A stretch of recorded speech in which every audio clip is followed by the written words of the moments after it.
I'm going to give you my take on this morning's announcement that come November 1st, 2013, the federal stimulus money is no longer available for those on the federal SNAP food benefit program, food stamp program.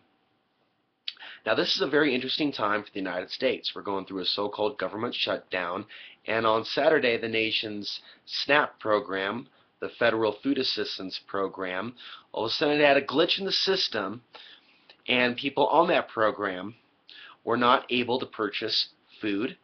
In places all throughout the United States, there are still stories that are being written and published from specific areas, cities, towns, counties.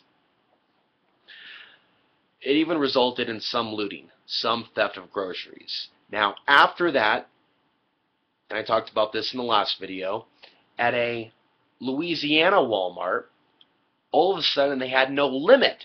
The customers had no limit to what they were able to buy. That created a mob situation that may have been by design.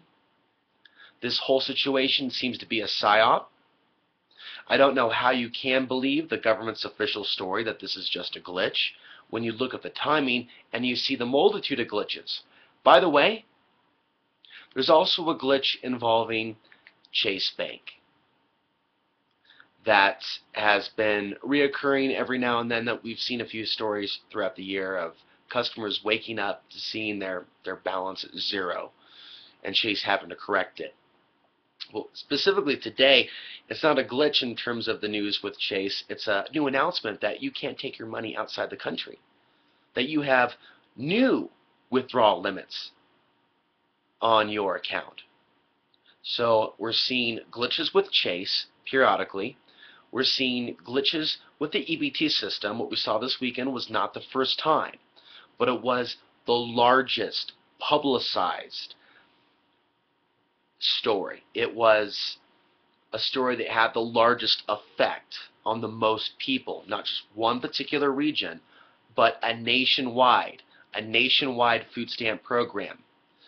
Now, once I got the news this morning, this is what I did. I picked up the phone, I used Skype rather, got on Google, and I called a couple different food stamp offices across the nation. I wanted to know if they were being warned about this, if they had any idea of what happened over the weekend. So, I want to know, do you guys even know what the fuck's going on? Because those are the people that are going to have to deal with a mob of hungry people if they don't have their food benefits on November 9th. Now, I was under the impression that the states, for the most part, funded, because it makes sense to me. Unless that's why we don't have a national program.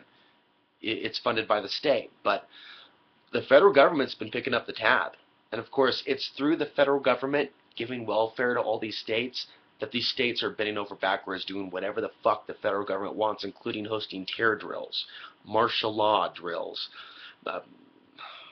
all the things the FEMA and the Red Cross is involved in. They've got a very wicked system set up, and we have a lot of local government officials that have been acclimated to this type of behavior. You take the money and then you give the government what the government wants.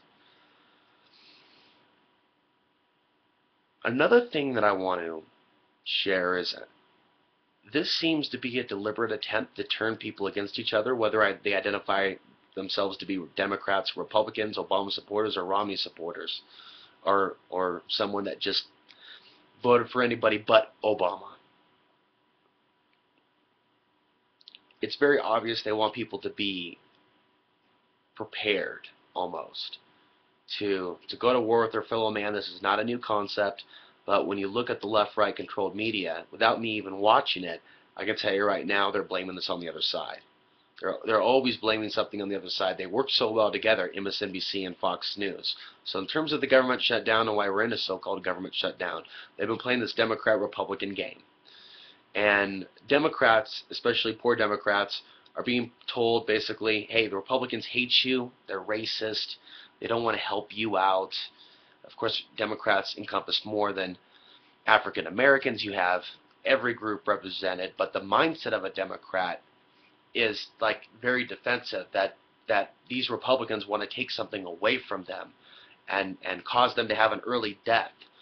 And then from the other side, the Republicans are getting this propaganda that's custom packaged for them. These Democrats want to take from you. They want your resources. They're dangerous. They're going to bring down the country because they're hungry. Now, there may be a little bit of truth in each argument, but it's completely distorted. It doesn't take into account how we got into this mess, the bipartisan view on how we got into this mess, looking at Clinton, looking at Bush Sr., looking at George W. Bush Jr., looking at what Obama's done with the trillion-dollar banker bailouts, looking at everything, I mean, even involving Carter, Reagan, all these different guys, looking at free trade zones, NAFTA. We got to where we are now because of a long string of actions and decisions that have been made for us by these misleaders that have been working for private interests the entire time.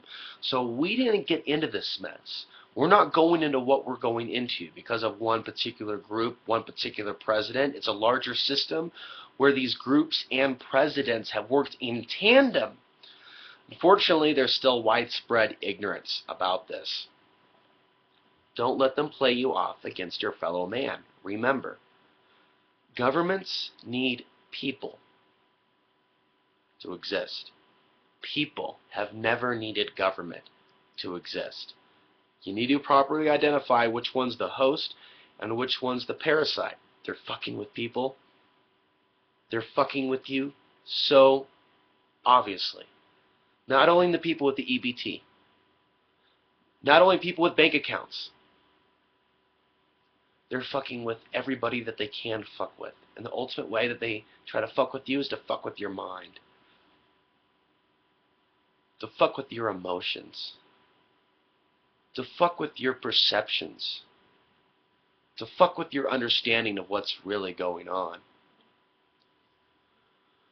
I hope